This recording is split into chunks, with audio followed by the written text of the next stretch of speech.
Assalamualaikum warahmatullahi wabarakatuh. Selamat pagi semuanya. In this era ya, in this ekonomi, coba bayangkan ya. Dulu kita pernah mengalami eh, tahun-tahun terberat, yaitu pada tahun-tahun pandemi COVID-19. Coba bayangkan sejenak, pada tahun 2020 itu kantor tutup, pabrik berhenti beroperasi, dan pemutusan hubungan kerja itu terjadi di mana-mana. Dan yang kita dengar dari media itu pada saat itu hampir selalu satu narasi tunggal, yaitu ekonomi Indonesia runtuh karena pandemi. Pertanyaannya, apakah narasi itu benar-benar berlaku sama rata di seluruh Indonesia, atau justru ada realitas yang jauh lebih kompleks di baliknya, yang tidak terlihat kalau kita hanya membaca angka-angka secara belaka. Oke, perkenalkan, nama saya Zuhud Kolbuadi. Saya dari kelompok 5, program studi Sistem Informasi UIN Syarif Hidayatullah Jakarta. Pada presentasi kali ini, saya tidak hanya akan menyampaikan narasi, tapi juga menunjukkan buktinya secara langsung melalui data. Nah, jadi judul analisis ini adalah Analisis Ketenaga Kerjaan dan Pertumbuhan Ekonomi Regional Indonesia periode 2019-2021. Nah, seluruh yang akan saya sampaikan bersumber dari data yang telah diolah dan divisualisasikan sendiri melalui dashboard Tableau. Jadi ini bukan opini, bukan asumsi, melainkan hasil pengolahan data yang dapat dipertanggungjawabkan. Oke, mari kita bedah satu persatu. Mari kita mulai dari titik awal. Pada tahun 2019, kondisi perekonomian Indonesia relatif berjalan normal. Aktivitas ekonomi bergerak, angkatan kerja terserap, dan tidak ada guncangan struktural yang berarti. Kemudian pandemi COVID-19 ini datang di awal 2020, dan sebagian besar dari kita itu sudah familiar dengan dampaknya secara umum. Nah, namun yang menarik di sini dan yang justru sering luput dari perhatian publik adalah dampak tersebut itu tidak terjadi secara merata di setiap provinsi. Ada wilayah-wilayah yang mengalami kontraksi ekonomi cukup dalam, tetapi ada pula yang relatif bertahan. Nah, pertanyaannya, mengapa bisa terjadi perbedaan sebesar itu?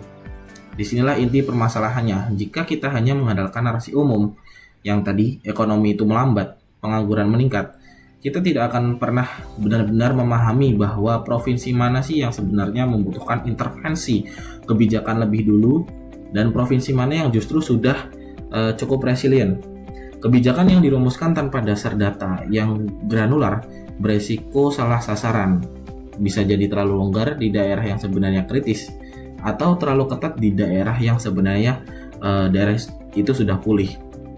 Karena itu ada satu premis yang ingin saya tekankan sepanjang presentasi ini, yaitu setiap wilayah itu memiliki karakteristik ekonomi yang berbeda, dan karena itu pula memerlukan pendekatan kebijakan yang berbeda-beda pula. Sebuah prinsip yang sederhana, namun dalam praktiknya justru sering diabaikan oleh perumusan kebijakan yang bersifat seragam secara nasional. Oke, selanjutnya agar pembahasan ini lebih terarah, jadi ada 3 tujuan analitis yang menjadi fokus utama kita. Yang pertama adalah mengidentifikasi tren ketenaga kerjaan secara umum. Apakah tingkat pengangguran meningkat atau menurun, dan bagaimana pola penyerapan tenaga kerja dari waktu ke waktu. Yang kedua, memetakan provinsi mana yang mengalami pertumbuhan ekonomi signifikan dan provinsi mana yang pertumbuhannya relatif stagnan. Yang ketiga, dan ini yang menurut saya itu paling substansial, yaitu mengukur seberapa dalam dampak pandemi tadi terhadap masing-masing provinsi secara individual, bukan hanya berdasarkan rata-rata nasional yang cenderung menyamarkan variasi yang sebenarnya cukup ekstrim. Oke, dari ketiga tujuan tersebut, saya turunkan menjadi 4 pertanyaan bisnis yang lebih spesifik. Nah, keempat pertanyaan ini akan menjadi kerangka acuan sepanjang analisis, dan seluruhnya itu akan terjawab secara bertahap. Yang pertama, bagaimana sih tren tingkat pengangguran dan penyerapan tenaga kerja dari tahun 2019 hingga 2021? Apakah tren tersebut itu menunjukkan pola peningkatan, penurunan atau justru relatif stabil. Yang kedua, provinsi mana yang mencatatkan pertumbuhan ekonomi tertinggi dan provinsi mana juga yang pertumbuhannya paling rendah.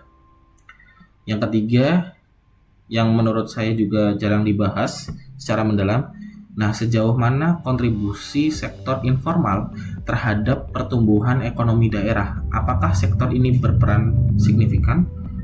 Apakah sektor itu signifikan dalam berperannya itu dan hanya menjadi angka pelengkap dalam statistik ketenagakerjaan? Dan yang terakhir adalah wilayah mana yang mengalami dampak paling berat akibat pandemi, dilihat dari sisi ekonominya. Oke, kita lanjut. Sebelum masuk ke temuan dan kesimpulan, penting di sini untuk transparan mengenal sumber dan karakteristik data yang digunakan. Nah, agar setiap kesimpulan disampaikan dapat ditelusuri dasarnya, bukan sekedar klaim tanpa pijakan. Nah, dataset yang saya gunakan itu mencakup periode 2019 sampai 2021 dan disusun per provinsi dengan total 95 baris data dan 8 variabel, meliputi provinsi, tahun, tingkat pengangguran, tingkat penyerapan tenaga kerja, pertumbuhan ekonomi, persentase pekerja formal, dan tingkat dampak pandemi, dan serta kategori pertumbuhan ekonomi. Nah, dari sisi metodologi, data mentah ini bersumber dari berkas Excel, kemudian melalui tahap pembersihan data atau yang disebut data cleaning untuk memastikan konsistensi dan akurasi sebelum akhirnya divisualisasikan menggunakan Tableau. Nah, hasil akhirnya itu berupa insight yang dapat menjadi dasar pengambilan keputusan. Tidak ada langkah yang dilewati. Jadi seluruh proses itu dilakukan secara bertahap dan terdokumentasi sehingga hasil analisis ini dapat dipertanggungjawabkan secara metodologis. Oke, kita selanjutnya akan melihat dashboard yang menjadi instrumen utama dalam analisis ini. Nah, dashboard yang kita bisa lihat ini terdiri dari 4 komponen visualisasi. Yang pertama adalah bar chart, digunakan untuk membandingkan tingkat pertumbuhan ekonomi antar provinsi secara langsung. Yang kedua ada peta geografis untuk melihat sebaran visual, bukan hanya berupa angka dalam tabel. Yang ketiga ada line chart juga, ini untuk mengamati tren perubahan dari tahun ke tahun. Dan scatter plot untuk menguji apakah terdapat hubungan yang signifikan antara tingkat pengangguran dan pertumbuhan ekonomi. Nah, keempat elemen visual ini itu diintegrasikan dalam satu dashboard agar gambaran besar atau big picture-nya itu dapat dipahami secara komprehensif tanpa perlu berpindah-pindah sumber data. Oke, selanjutnya mari kita bahas temuan dari masing-masing komponen ini secara lebih rinci lagi. Oke, kita masuk ke bagian pertama tadi, yaitu pertumbuhan ekonomi per provinsi. Dari data setnya tersebut setelah diolah, ditemukan cukup mengejutkan, yaitu kesenjangan yang sangat besar. Provinsi seperti Kalimantan Barat, Maluku Utara, Bali, Papua, dan Aceh itu mencatatkan pertumbuhan ekonomi pada kisaran 27 hingga 30%. Nah, ini menunjukkan angkanya itu yang sangat tinggi. Namun di sisi lain, di Provinsi Jawa Timur dan di Kalimantan Selatan justru di bawah 3%. Sementara provinsi lain menembus angka 30% pada periode yang sama. Nah, ini bukan sekedar selisih kecil, ini adalah kesenjangan struktural yang cukup signifikan untuk diperhatikan. Maka ketika ada pernyataan umum seperti ekonomi Indonesia itu tumbuh sekian persen pada tahun tertentu. Nah, pertanyaan kritis yang perlu diajukan adalah tumbuh di provinsi mana? Ya kan, kategori low, medium, dan high digunakan dalam dashboard ini justru mengkonfirmasikan bahwa pertumbuhan ekonomi antar provinsi itu jauh dari kata merata. Nah, implikasinya juga cukup jelas. Kebijakan ekonomi yang bersifat seragam untuk seluruh provinsi berpotensi kurang efektif. Karena apa? karena tidak mempertimbangkan perbedaan struktur ekonomi, sumber daya, dan karakteristik masing-masing daerah. Karena setiap provinsi itu idealnya memerlukan pendekatan kebijakan yang disesuaikan dengan kondisinya masing-masing, bukan pendekatan satu ukuran untuk semua, yang biasa disebut one size fits all. Oke, selanjutnya bagian yang menurut saya paling kontraintuitif dari keseluruhan analisis ini, yaitu pengangguran dan penyerapan tenaga kerja. Secara rata-rata nasional, tingkat penyerapan tenaga kerja atau employment rate itu berada di angka 90,7%. Sementara tingkat pengangguran atau unemployment rate itu berada di 9,2%. Namun variasi antar provinsi itu cukup lebar, berkisar antara 5 hingga 14%. Sebuah rentan yang cukup jauh untuk sebuah indikator makro. Nah, yang menarik untuk dicermati yaitu secara rata-rata nasional tingkat pengangguran justru menurun dari 9,4% di tahun 2019 menjadi 9,1% di tahun 2020, tepat pada awal masa pandemi COVID, sebelum kembali naik tipis ke 9,2% pada tahun 2021. Nah, artinya jika asumsi awal kita adalah pandemi secara otomatis menyebabkan lonjakan pengangguran secara nasional, sebaliknya data ini menunjukkan bahwa realitasnya itu tidak sesederhana itu gitu. Ada nuansa dan dinamika yang hilang apabila kita hanya membaca judul berita saja tanpa adanya kita menelusuri datanya itu lebih jauh. Dan satu hal yang dapat disimpulkan dengan cukup meyakinkan yaitu pasar tenaga kerja adalah sektor yang paling sensitif terhadap guncangan ekonomi. Kenapa? Karena tingkat pengangguran bukan sekedar indikator jumlah orang yang bekerja, tapi ia itu berpengaruh terhadap daya beli rumah tangga, terus juga tingkat investasi, sampai pertumbuhan ekonomi daerah secara keseluruhan. Nah, ketiganya itu saling terkait dalam satu rantai sebab akibat yang tidak dapat dipisahkan. Oke, kita lanjut ke analisis dampak pandemi. Nah, ini bagian yang saya anggap paling penting bagi pihak yang merumuskan kebijakan ya. Nah, pertanyaannya, provinsi mana sih yang mengalami dampak paling berat akibat adanya pandemi COVID-19 ini? Nah, berdasarkan data, jawabannya adalah Kepulauan Riau dan Kalimantan Utara, dengan penurunan ekonomi di atas 10%, angka yang tidak bisa dianggap kecil untuk sebuah daerah besar. Nah, tidak jauh berbeda juga provinsi seperti Papua Selatan, lalu juga Sulawesi Barat, Papua Barat Daya, Jawa Timur, Banten, dan Maluku itu mencatatkan dampak pada kisaran 8 hingga 9%. Dan jika pola ini diperhatikan lebih jauh, provinsi-provinsi yang struktur ekonominya bergantung pada mobilitas seperti perdagangan, industri, pariwisata itu cenderung mengalami dampak yang paling berat. Ya kan? Hal ini juga cukup logis karena ya mengingat mobilitas itu adalah aspek pertama yang dibatasi secara ketat selama masa pandemi. Maka poin yang ingin saya sampaikan cukup sederhana namun penting, yaitu kebijakan pemulihan ekonomi yang bersifat nasional dan seragam untuk seluruh daerah tidak akan efektif. Karena apa? Karena dampaknya bersifat asimetris antar wilayah. Kan setiap wilayah punya karakteristik dan ekonominya beda-beda gitu. Jadi maka strategi pemulihannya pun idealnya juga dirancang secara asimetris pula, disesuaikan dengan tingkat keparahan dan dampak di masing-masing daerah tersebut. Sekarang mari kita bahas satu pertanyaan yang sering disalahpahami secara luas. Apakah semakin tinggi tingkat pengangguran, semakin buruk pula pertumbuhan ekonominya? Untuk menjawabnya, saya menggunakan scatter plot berdasarkan 95 titik data yang tersedia. Dan hasilnya menunjukkan bahwa hubungan tersebut ya tidak sesederhana itu. Nilai korelasinya itu minus 0,14. Sebuah korelasi yang tergolong cukup lemah. Bahkan ditemukan sejumlah provinsi yang tingkat penganggurannya relatif tinggi, namun pertumbuhan ekonominya itu malah tetap kuat. Bagaimana kok bisa terjadi kayak gitu? karena terdapat faktor-faktor lain yang pengaruhnya jauh lebih besar. Kayak diantaranya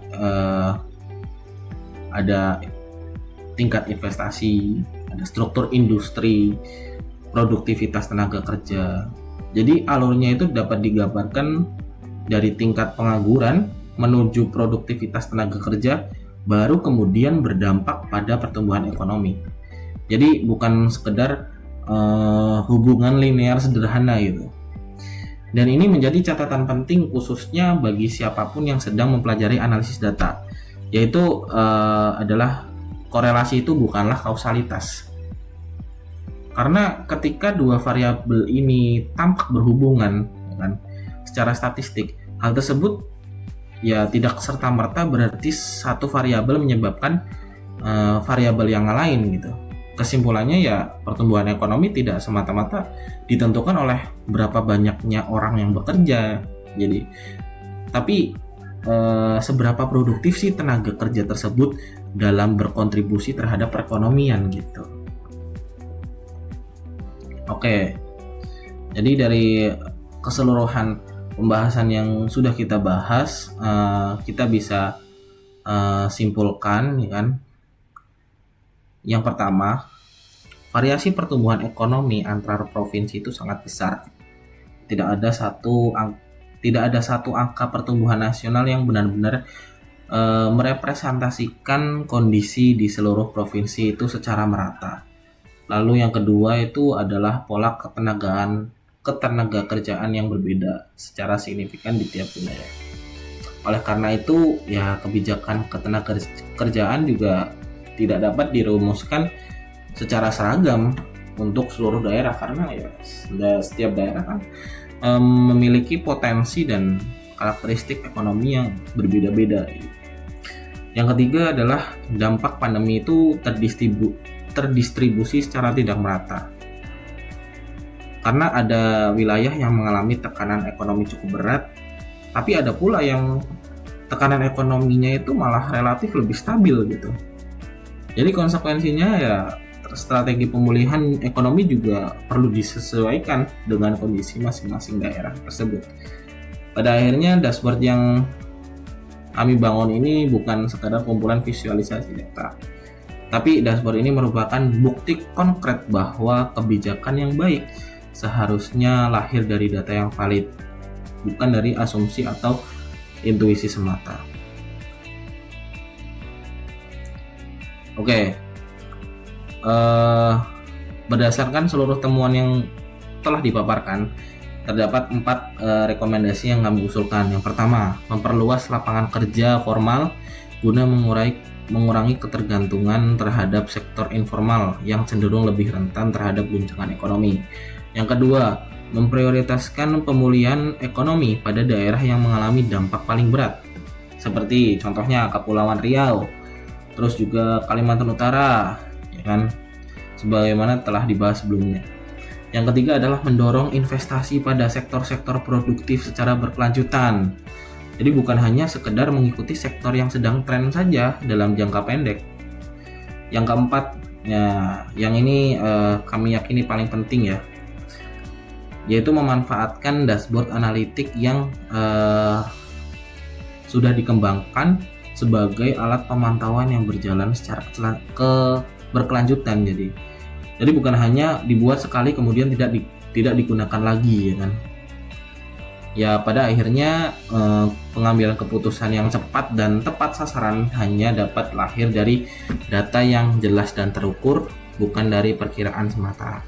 Dashboard dan dataset lengkap ini dapat diakses melalui QR code atau link. Dan demikian presentasi dari saya, Zuhud Kolbuadi. Terima kasih atas perhatian teman-teman semua. Sampai jumpa pada kesempatan berikutnya. Wassalamualaikum warahmatullahi wabarakatuh.